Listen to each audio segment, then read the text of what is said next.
Y'all ready for the hottest ish in the streets? King invites you to party with his new Hip Hop Club King EP. Check it out right now on YouTube and all digital platforms, including Spotify, Apple Music. All of it is in the link. Click that link on the source link. Go tap in right now and support him. Peace. All right, Charles Barkley takes another shot at LeBron James. LeBron James is not better than Kobe Bryant. I bet Kobe Bryant over LeBron James. Okay. I'm Krispy Kreme donut. Yeah, and LeBron James is not a great fighter, not a great boxer. But he said Barkley thinks what separates Jordan from LeBron is going through the struggle. Let's talk about it. That subscribe button, bell icon button. Share the video. I don't know if this this is it. This is debate about LeBron and Jordan. Seamlessly never-ending one. Sports talk shows bring up seamlessly any point when they feel the need. They need to fill some time in the offseason. That was the case on the recent episode of Back on the Record with Bob Costa on HBO.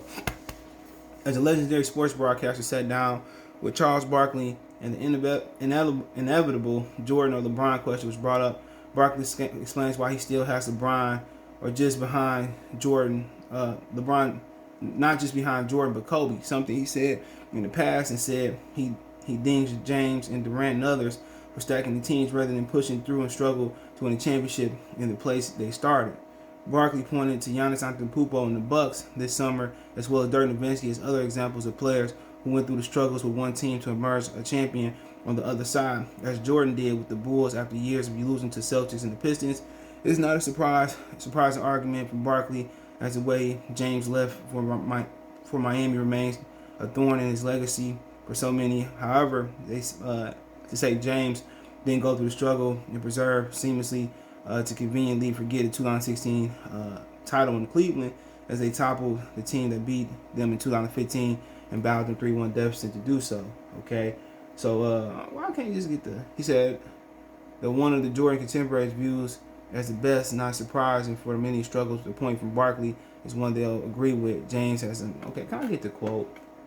They want me through this whole article not to give me the quote. Okay.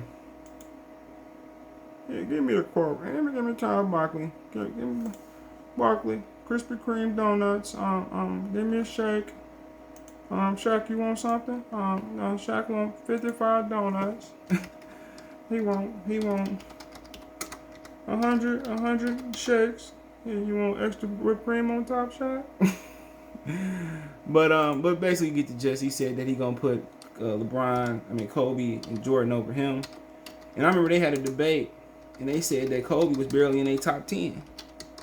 And is something he's saying is validity? Absolutely. LeBron, he ran to the other side of the street, no doubt about it. He ran to Miami. He said he needed to learn how to win from Dwayne Wade. He had to learn how to win from Wade, So then again, we never gonna forget that quote. But also, I remember Kevin Garnett saying that he ain't mad at these young guys for going out there chasing rings. He said he signed that $100 million contract, whatever he signed in Minnesota, and every day he cried. He said he don't blame these dudes for teaming up when they're young. So you got two totally different train of thoughts back in the day before it was blown free agency. Before sometimes they even had free agency. It was more common for people to stick with the team that was drafted. You're not obligated. Once your contract is up, you can do whatever you want to do. Okay, you're not obligated to stay in Cleveland. So he wanted to leave. Who cares? That's good for him. I'm not knocking him for doing that. But then again, if you're the face of the NBA, you can't team up. You can't team up. You can't team up and have to go learn from another man. You ain't the GOAT. Jordan had to learn by trials and tribulations, is what Barkley's saying. He had to learn by trials and tribulations. So then again, LeBron, cheated the system. But then again, you see how many times they got it done in Cleveland. So then again, it's his prerogative. But to me, no, you don't have to go. He's my top 5. But the Bird, Magic, and Wilt, Bird and Magic thugged it out. But then they was in two of the most legendary fucking teams, legendary teams in NBA history. The better example was Jordan. Jordan was in a market that nobody cared about.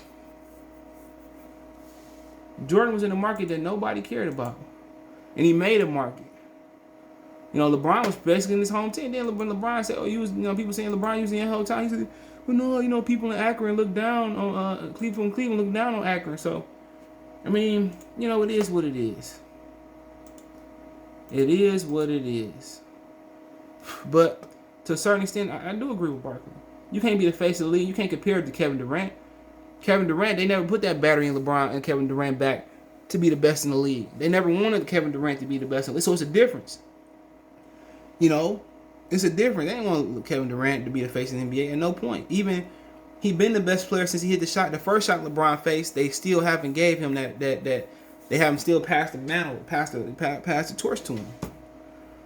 You can't be the best player or the face of the league and go learn from a lesser opponent. That just can't be. But we ain't in the fucking 70s, 80s no more. You know, we got full blown free agency. You can do what you want to do. You can go wherever you want to go. But for him, you know, he has had stacked teams. He has stacked the deck. And it's come up short. I think that's the biggest indictment that Barkley didn't point out. He stacked the deck and come up short. Consistently, ain't like he came up short once. This dude consistently stacked the deck. In Miami, and lost to Dirk in lesser team. I don't care what they say. Oh, he slipped Kobe. No, this nigga had 3 other top 10, 15 players. Every year, Bosh was averaging 20 plus points and 10 plus damn rebounds. Then he came back and they lost to San Antonio down the road with a stacked team. You know? In LA, they missed the playoffs. People forget that. You know, so people want to bring up, you know, the more indictment is he stacked teams and still couldn't get the job done. You know, had 0 points in the fourth quarter, 3 points in the first quarter. He stacked the deck and still couldn't make that shit work. He had 2 top 5 players, him and Anthony Davis. They missed the playoffs. Come on, man. It is what it is. My thing is he stacked the deck. And he still lost. He stacked the deck and still lost. That's the biggest thing. He ain't stacked the deck and he was undefeated. Motherfucker lost many of finals. People say, well, in Cleveland, that wasn't a super team. What you call it? Kevin Love was a pretty all-star.